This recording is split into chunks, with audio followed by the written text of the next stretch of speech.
Hey, Hound Dogs, I'm David Hankins, I'm Paul Hankins. and you're on the air with Power Squared. This week we're going to talk about horror games, in particular Resident Evil. Yes.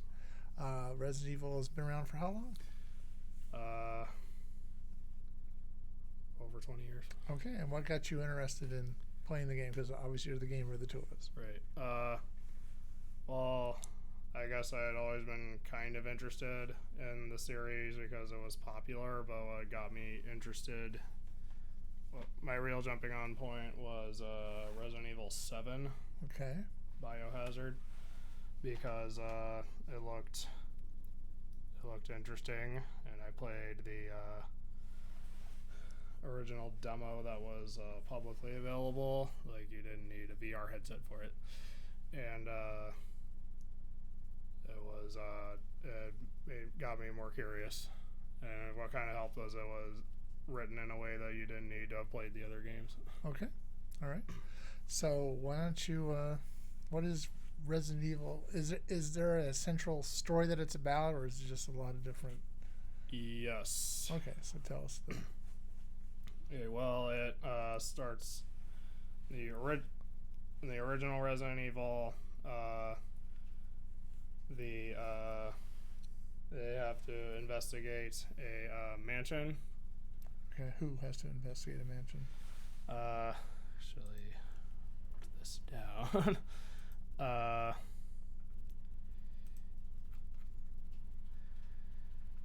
There's a string of bizarre murders in Raccoon City, and stars are assigned to investigate. Mm-hmm. Bravo team, contact with Bravo team is lost, so Alpha team investigates their disappearance. However, they find that they were killed by zombies. Okay. So the surviving members of STARS take refuge in the nearby Spencer mansion. Okay. And as they investigate the mansion, they discover the connection between the research what was going on there and the zombie outbreak in Raccoon City. Okay. And STARS is I assume, some sort of sheriff kind of thing, police sort of. Yeah, the Special Tactics and Rescue Service. Okay. So in case everybody knows. All right. So, and this has been going on for 20 years. Over 20 years, yeah. Okay. So, you jumped in on game 7. Yes. And then you've gone back now and have you played them all? No, I have not. Oh. Well, I was originally 96, so over 20 years. I was originally going to play all of them for so I could have a Resident Evil month on Trophy Unlocked, because I did that with Silent Hill the previous year. However, as I was doing that, this happened. Right. Gave your thumb for the blog. It's nice. You suffer for your art, I guess. RSI is a serious issue. I'm sure it is. So I wasn't able to make it all the way, but I wanted to stay topical because of Resident Evil 4 remake. Mm-hmm. So I at least got that far for the blog this year. All right, and that's so October of this year is Resident Evil month. Yeah. As well as horror month. Yes. On Trophy Unlocked. Yeah. Okay. So sure. What happened was, a couple years ago, 2 or 3 years ago, I realized we should actually have horror games go up in October as well. Right. So I had done Evil Within 2, and at least Evil Within 2 plus the DLCs, and Call of Cthulhu. Mm-hmm. Then I decided, and Silent Hill 2. So then I decided I should play the rest of the Silent Hill series, because I was hooked after Silent Hill 2, and I was an idiot who paid peak COVID prices for a couple of the games. Because COVID retro market price. Everybody was home for a while, right? Yeah, so the numbers went up on old games. I still want that bubble to pop. But anyway, so I played all the main Silent Hill games. Okay. It helped that some of them were actually really cheap. Okay. And I got a good deal on one of them. So then I went and decided because of Silent Hill's kind of relation to Resident Evil, and that they're the two biggest survival horror franchises, I should actually play more Resident Evil Beyond 7 and Village. So I made sure that I had pick this one up. Made sure that I got all of them physically. Mm-hmm. However, like I said, I didn't get around to all of them, but Okay. it was still a very interesting experience. I love because there are a ton of Resident Evil media, including a lot more games than what's in that stack, and a lot of movies that are kind of in name only, and comics. I decided to limit myself to what the Resident Evil wiki considered the main entries. Okay, so in this game, are you the same protagonist and fighting the same antagonist, or is it different situation? You're not going back to the same mansion, are you, and fighting the same zombies? No. Okay. It kind of evolves as the story goes on, and you play as multiple protagonists. Mm-hmm. So in Resident Evil, for example, in Resident Evil 1, you play as Chris Redfield and Jill Valentine. Mm-hmm. Then Resident Evil 2, you play as Leon S. Kennedy and Clara Redfield. Okay. Resident Evil 3, Jill comes back, and that's actually a plot point. And then you also play as I forgot his last name.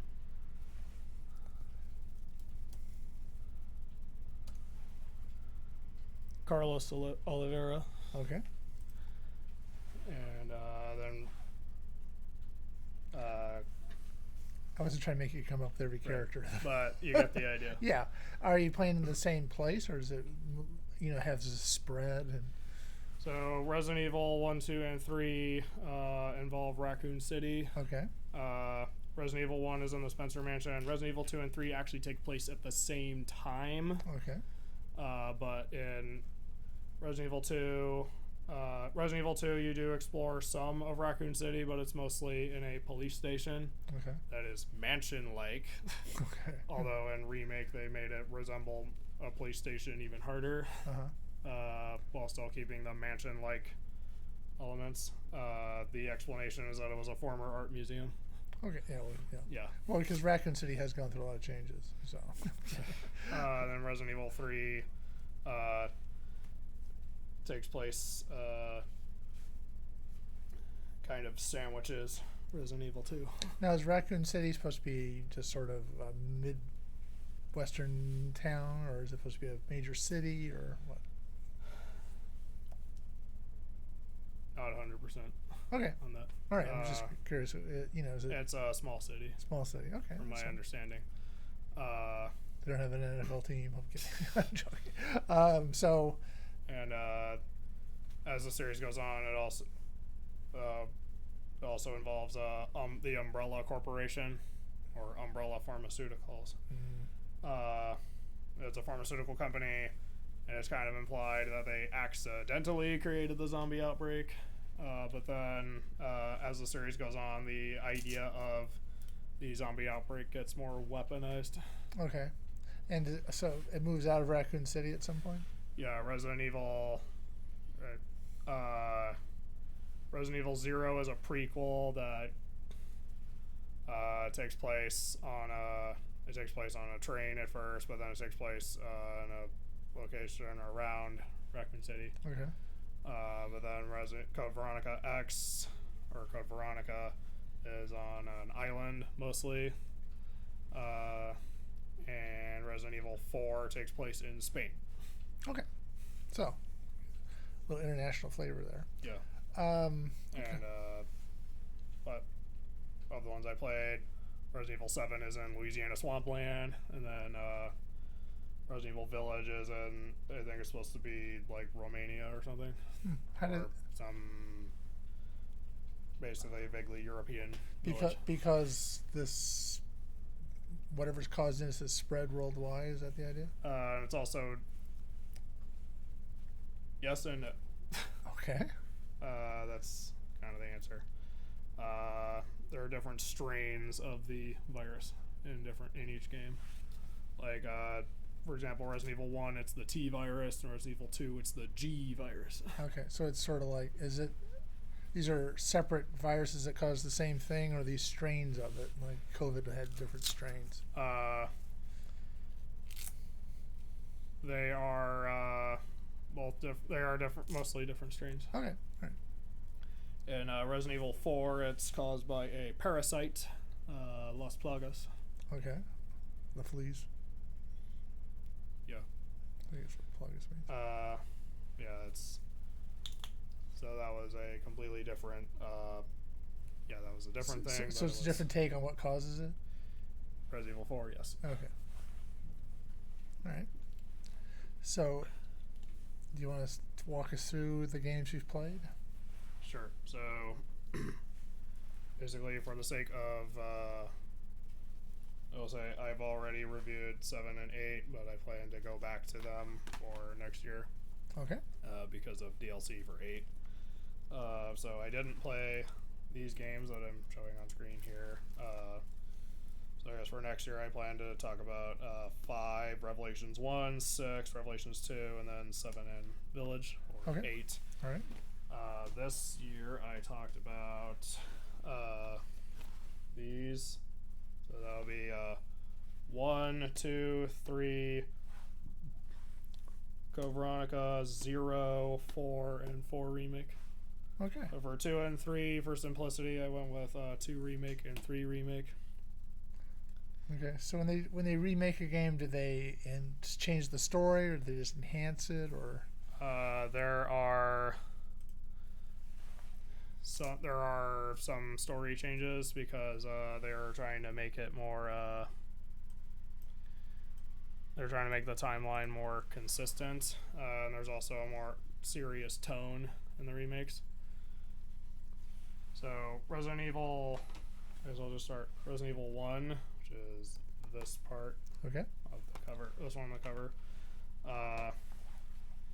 That one was the most interesting to go back to, or I guess go back in time, because that's where everything started. It's one of the most iconic games of the series. It was actually a turning point for zombie fiction in general because it inspired stuff like 28 Days Later and The Walking Dead. Okay. Inspired / had influence with. Right. And made zombies cool again. Sort of. It went after that. Zombies went from being 100% supernatural to also being a scientific phenomenon because of the virus. Yeah. Admittedly, with Resident Evil 1, admittedly I used a guide a lot of the time because there was like 0 hand holding because of when it was made. Okay. And you can kind of the funny thing is this one was already this is an HD version of the 2002 remake Okay. of the original PS1 game. Like we're hiding that. Got blurry on us, sir. This camera will get into focus. Anyway, I'm not gonna let this stop me. Here, now we're in focus. But you can really see where it's the classic formula where it was originally pre-rendered backgrounds. This one is still 3D, but replicates the pre-rendered backgrounds. Fixed camera angles and tank controls, although this has the option for modern controls, which I preferred. Tank controls? Yeah, tank controls, moving like a tank. Okay. So you have to, you can't turn and like the locomotion is weird to me with tank controls, so you have to turn before you can move forward. Okay. You can kind of do both at the same time, but then you'd have a very wide turn radius. Okay. Yeah. And so, are you driving a tank in the game? No. Okay. But tank controls are the term for that style of movement. Okay. So, as a character, you can only do certain things. As a tank controls, your movement is more limited, and you also have to hold down a button to run, which is more annoying for me, especially with this. But anyway, I thought as I basically played Resident Evil 1 remake, I thought the story was actually pretty good. I liked that voice acting compared to what clips I saw of the original voice acting, which was, I'll just say, terrible. Okay, so they redo the whole the voice acting too. That's good. But then for Resident Evil 1 remake, the creator of the series, I've heard it pronounced Shinji Mikami. Okay. He wanted to kind of make it closer to his original vision, which included an expanded storyline and a new enemy type to throw veteran players who were used to the original off. What's interesting also about the original Resident Evil is that zombies can potentially come back as crimson heads, and the only way to prevent that is to burn the body. Okay. So you have to go through that extra step, which makes you consider whether or not you actually want to kill the zombie. So that also kind of teaches you something for the rest of the series, which is it's perfectly okay to run past enemies. So because ammunition is limited and your supplies are limited. You can't kill them all. Yeah. What is a crimson head? It's something exclusive to the original Resident Evil. Basically, zombie comes back stronger and it's red. Okay. So like crimson. So are these zombies like the typical zombie from the past, where they try to eat your brain, or they just kill you, or what's their goal? In Resident Evil, zombies are generally more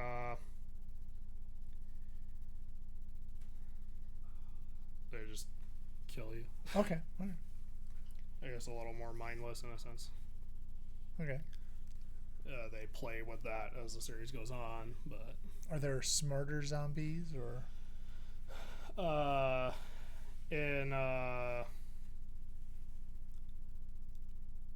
well, there are zombies, and there are also more powerful bioorganic weapons, or BOWs. The original Resident Evil starts that trend with the Tyrant zombie. Okay. Or the Tyrant, which is basically like this super powerful being. Okay. In terms of physical strength and durability. Cool. And I guess the goal of one goal of the zombification or creation of the T virus was to create something like that. Okay. However, that accidentally ended up going into Raccoon City. Okay. Something like that, if I recall correctly. Okay.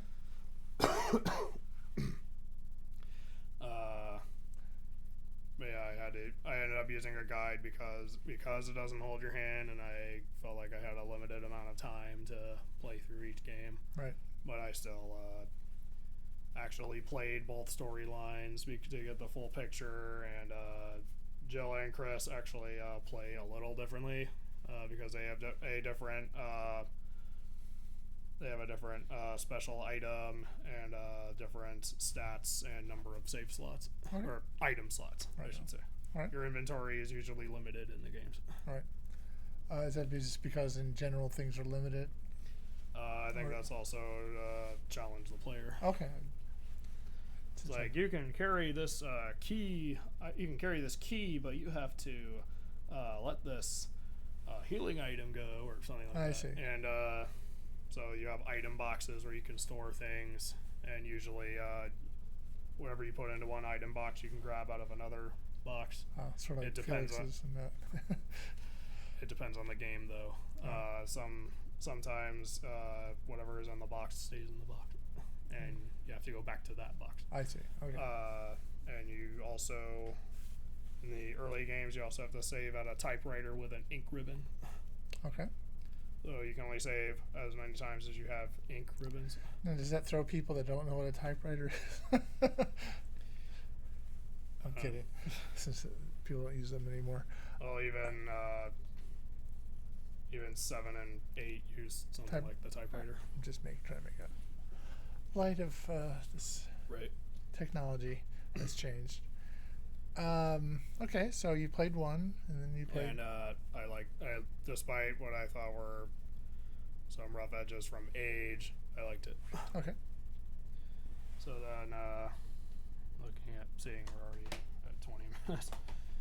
So, Resident Evil 2 Remake is a updated version of Resident Evil 2. Once again, it has 2 storylines. Okay. I played both of them to get a true ending. And that's a more modernized version of Resident Evil 2, complete with overhauled environment, so it's full 3D, higher graphical fidelity, like I said, more serious writing. That's also consistent. This all starts with Capcom making the timeline more consistent as opposed to some jumbled, people trying to piece it together sort of thing. Okay. And there are some, from what I remember, there were some legitimate complaints that one could say about Resident Evil 2 Remake, but overall I thought it was really good. The gameplay is very easy to grasp. It explains things when it needs to. Mm-hmm. It doesn't hold your hand too much, although it was a lot easier for me to figure out exactly where to go and remember, wait, this goes with this.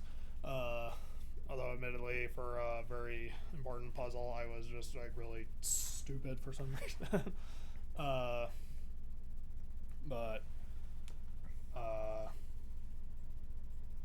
Yeah, I thought it was really fun, and the way they handled Mr. X was legitimately terrifying. Okay. It was Mr. X as a colloquial name, but that's at some point during the story, there's this pretty much invincible enemy that comes after you. Okay. Is that Mr. X? Yeah, and he can kind of show up wherever he wants, and your only choices are to either knock him out for a bit or just run away. Fortunately, there are some places where he can't go because otherwise it would be impossible. Okay. And do these zombies have a Achilles heel? Like the Wicked Witch of the West couldn't get water on her, that kind of stuff. Is there anything like that would? You just shoot him. Okay. Headshots usually work better. Right. If you explode the head, they can't come back. Okay. Just asking the question. Starting for Resident Evil 2, you don't have to burn the zombies. You can just kill them. Okay. And they'll usually drop something helpful. But all right. So. And Resident Evil 2 also has a wider enemy variety. The environments and puzzles were easier for me to deal with. Okay. When you say puzzles, is that so you can get to another level or something? So in Resident Evil games, you typically have to do puzzles to progress throughout whatever environment you're in. And it's usually some variant of you have to grab multiple pieces of this item, and then you have to combine them and put them into a slot. Okay. Or you have to do this one thing to get this piece, so you can put it together with this piece and do this thing. Okay. So key puzzles. All right.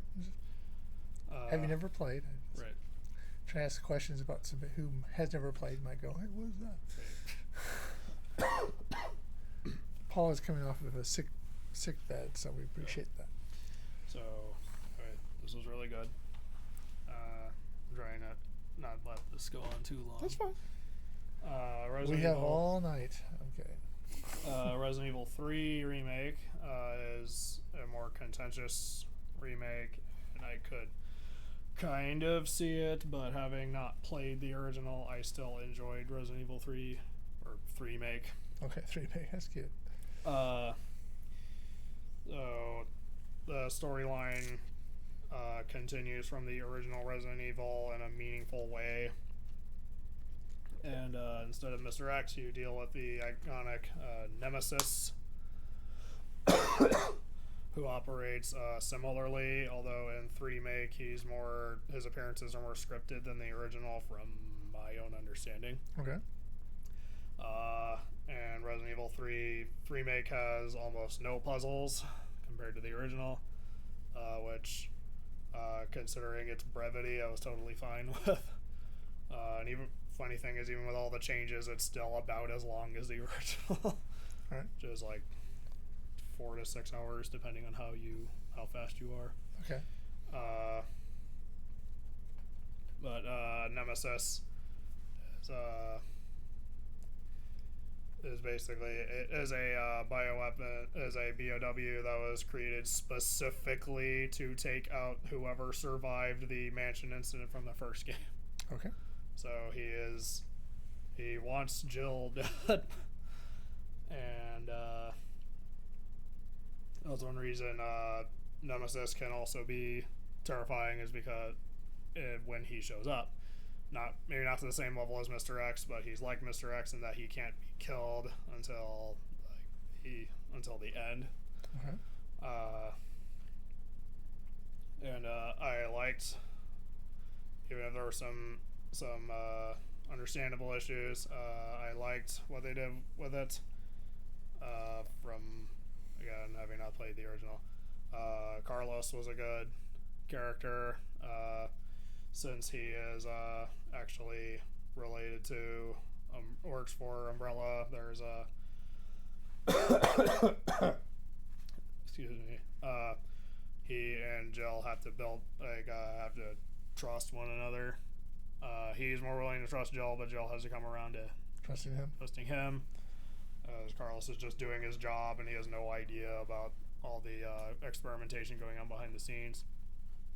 And there's this, what I thought was a powerful moment narratively, where he realizes how much Jill is actually trusting him despite their differences. All right. And they team up in a meaningful way. Okay. To take down Nemesis. And part of the storyline is they're going to they're going to launch a missile into the city to get rid of the zombies. So Carlos and Jill want to stop that. Right. Because we all know that won't really work. Well, so they and any other surviving innocents will die. Yes. But it's a little hard to remember whatever I didn't like about any of the games on the spot. All right, it's fine. Because I'm just trying to get through these because there's a lot. Right. Anyway, so some rough edges, but some roughness to it. But I still generally enjoyed 3 make. Okay. And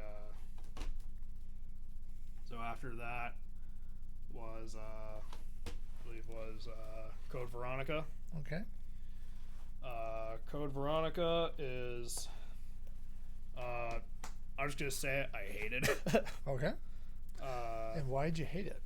Okay, because its design is like too archaic for its own good. Okay. Whereas I basically played updated. Either I played remakes or updated HD versions that modernized the controls to the point where modernized things enough that I was actually more comfortable playing it. Code Veronica, it has those I was expecting a jarring shift back to the classic formula, because I would have to also play the classic formula for 0. Right. But with Code Veronica, it was tank controls or nothing, I adjusted to it, but I didn't like it. Right. Because I personally don't like tank controls, and I know that's blasphemous for some people, but I just really didn't enjoy having to deal with that. But that was the least of its problems. Okay. It's the writing is also just bad.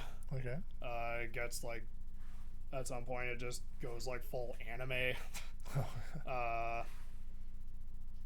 but not in a fun way. Right. You know what I mean? Hmm? Just over the top for this, but in a way that didn't fit. Right. And there are points in the game where you can soft lock yourself. So like if you didn't prepare for this event, you basically can't win. Okay. All right. Like you have stopped yourself from beating the game, and you'll have to start over from an earlier save. Or if you're like me and you overwrite every save, you'll have to start over. Oh. Fortunately, I played with a guide Okay. because of all the terrible design choices they made, and it was actually recommended by other Resident Evil fans to play with a guide, and I would highly recommend anyone else playing it to play with a guide, because you'll have to know when to prepare for these. Oh yeah, and the character changes are in the same campaign like Resident Evil 3, but it's done in a way that it kind of comes out of nowhere, and anything that Claire has on her, Chris does not. Okay. Unless you put it in a item box beforehand. So because like if Chris needs something, but Jill had it physically on her before the first character change, you have no access to it until you go back to Jill. Oh, okay. Wow. And there's one point where you switch back to Jill, and then something happens and you switch back to Chris, and you switch back to Chris, and now you're in the middle of a boss fight with whatever you had on you. Or you didn't put the fire extinguisher back in an item box so it could be refilled. You can't access the Magnum. You didn't need the Magnum, but it would be nice Right. to have it. Excuse me. And it was just bad. Okay. Thoroughly. And there was this false idea that keeps floating around that it was the real Resident Evil 3, but that was entirely based on a misunderstanding of what was actually said about its development. In reality, Resident Evil 3 was always Resident Evil 3, and Code Veronica was created because they didn't make a promised, I think, Saturn port for Resident Evil 2. So for the Dreamcast, they made Code Veronica to make up for that. Okay. So Code Veronica was always meant to be a separate Code Veronica. The only reason it's a mainline game really is because it continues something that it continues from Resident Evil 2's storyline with Claire trying to find Chris, and they finally reunite, and then another character returns. Okay. So even though it's bad, you still have to play it, you're saying? Yeah, and that Code Veronica could really benefit from a remake that just fixes everything about it. And maybe they will. The only good thing about Code Veronica was some of the music. Okay. Which the is original music for the game? Yeah. Okay. All the Resident Evil games typically have good music, and Code Veronica also has some good music, and that's not enough to make it like good. I have absolutely no idea why people love it to death so much. Okay. And fortunately, I'm not the only person who feels that way. All right. So then there's Resident Evil 0 or 0 HD, which is the classic formula, but done way better than Code Veronica. Okay.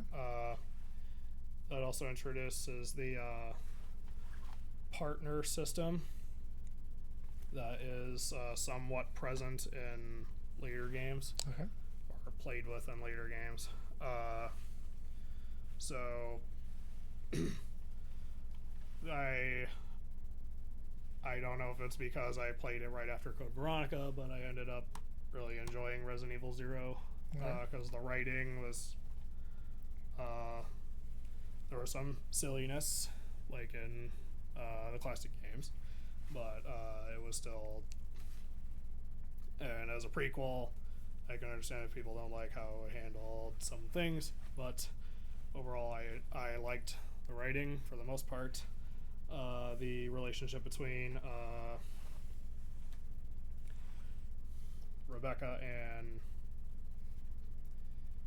Billy, I'm getting the names right, is a way better version of a relationship between Claire and Steve in Code Veronica, where it's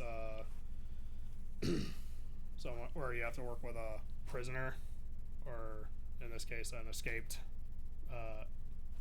felon. Okay. And yeah, that relationship was handled way better.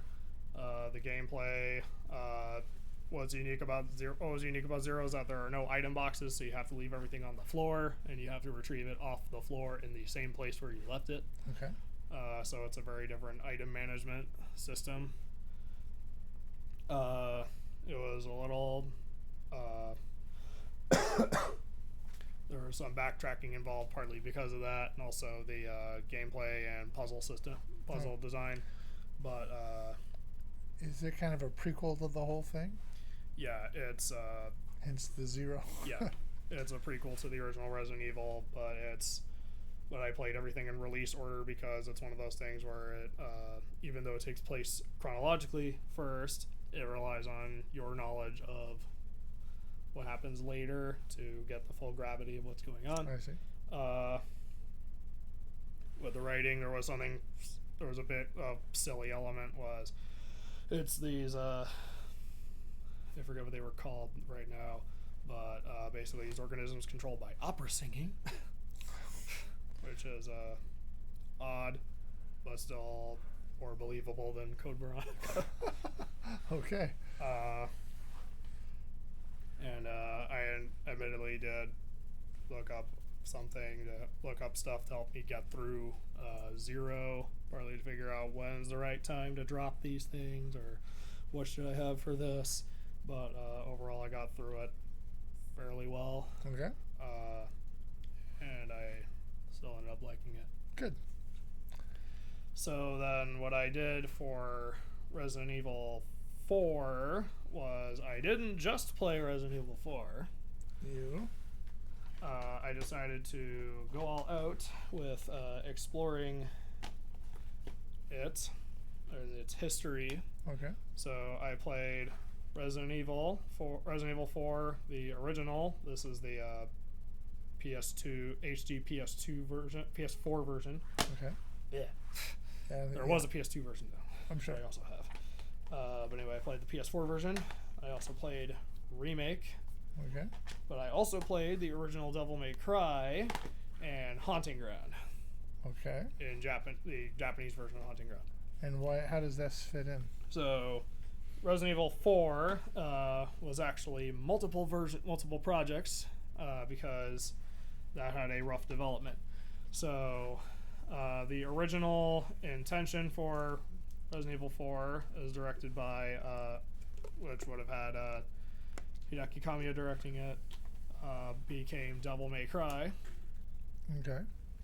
And spawned a whole franchise. Yeah. Because the ideas for it were interesting, but were considered too far removed from what would be considered Resident Evil. So Shinji Mikami, who came back to direct Resident Evil 4, had Kamiya spin that off into its own IP. And it's been very successful on its own. Yes. Yes.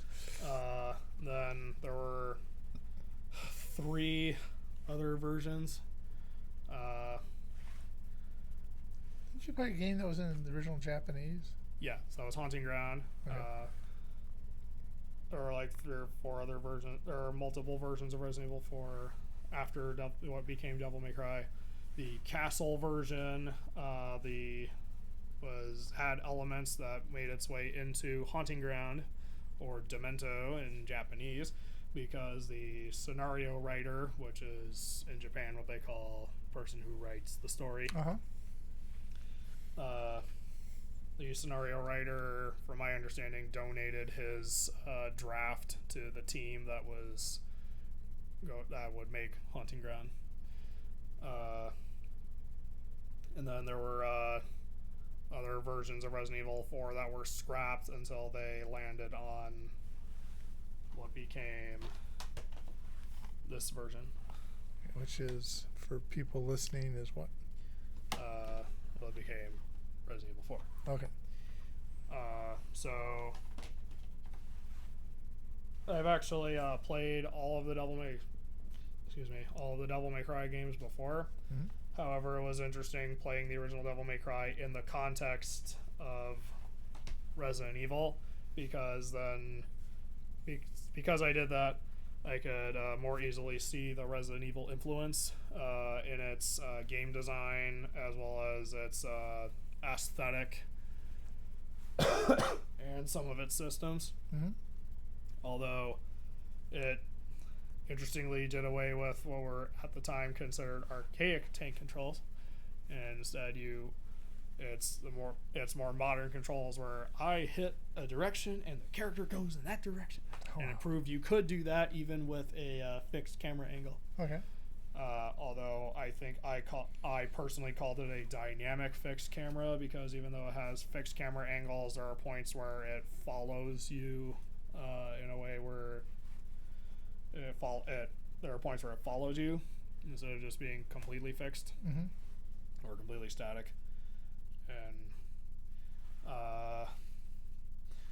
the original Devil May Cry is rough looking back, because it's more of a skeleton for what came later. Mm-hmm.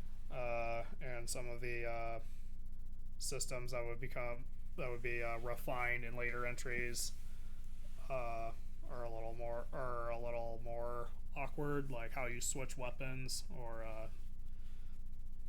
it has a more archaic version of the style change from Devil May Cry 3 onward. But overall, it was still fun, and I still liked the game. With the writing, admittedly, I paid attention to the plot more. That actually happens, because it has happened to me where I played a game when I was younger, but I maybe half paid attention to the story, and then revisit it later. I see a lot more in it. Yeah. I paid attention to the plot more, and even though it was more minimal compared to later games, it was still, and it was kind of cheesy, it was still consistently written. Okay. And I realized what they had to write around with later games. Okay, so those are all the games you played?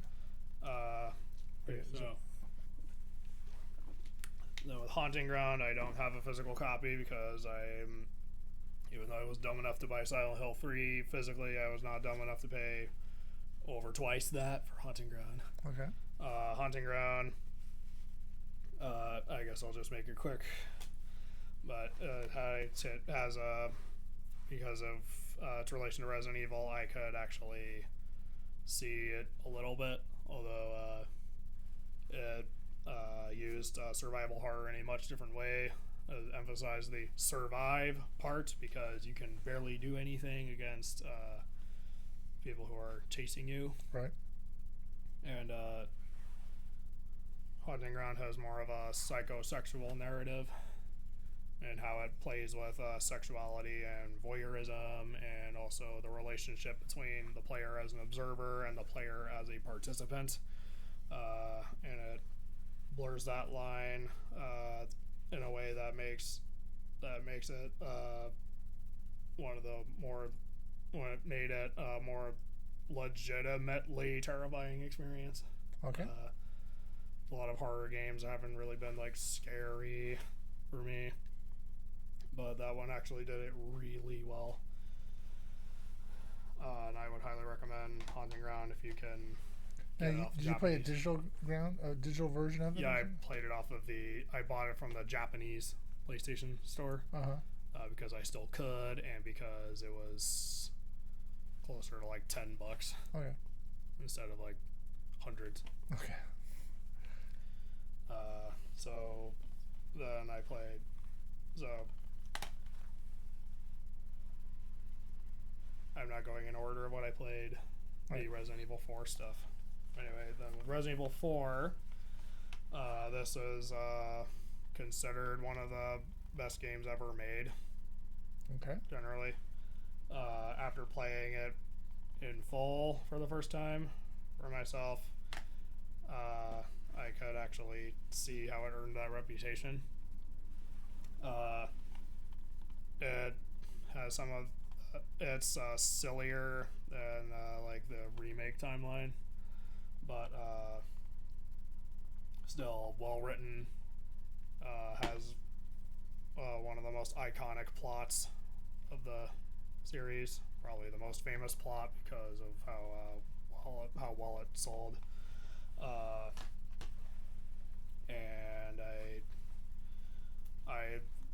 there were some aspects of the writing that didn't age 100% well, but I still mostly enjoyed the writing, and I enjoyed the atmosphere. And although I didn't like how it was still kind of tank controls, just from a different perspective, I still, and the weapon switching was more awkward because you had to go into the inventory every time. I still ended up mostly enjoying the gameplay. Okay. One thing that's interesting about that is the inventory is, instead of slots, it's in an attaché case. So you have to play inventory Tetris with whatever slots you have, and you have to upgrade your case to get more spaces to work with. Has a lot very memorable music, very memorable and iconic characters. The Merchant is a very iconic side character. Okay. As he is the one who you can buy and sell stuff. It also actually has an economy, an in-game economy, unlike the previous games. Okay. And there's some cool stuff you can do in the game, and it also has it also unlocks extra stuff like a mercenaries mode, which is like an arcade style experience. The Separate Ways campaign, which takes place from Ada Wong's perspective, who was a character from Resident Evil 2, came back from Resident Evil 4, as did Leon S. Kennedy. Okay. It's fills in gaps in the story by showing it from her perspective, and then also hints at hints at what's to come, or hints that there will be more. Right. But there's also the Assignment Ada game, which is okay, I guess. Right. The only reason you would play it is to unlock a weapon for one of the other campaigns. So this is sort of a side game. Yeah. But Resident Evil 4 is really good, has really good replay value, really strong replay value, and it's easy to see why it became as beloved as it is. Okay.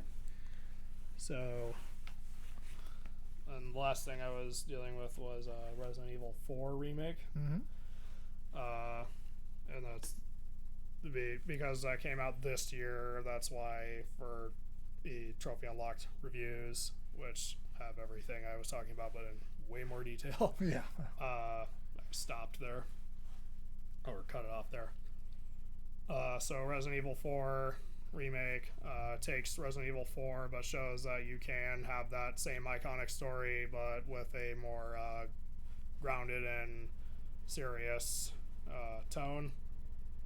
I like that what Resident Evil 4 did was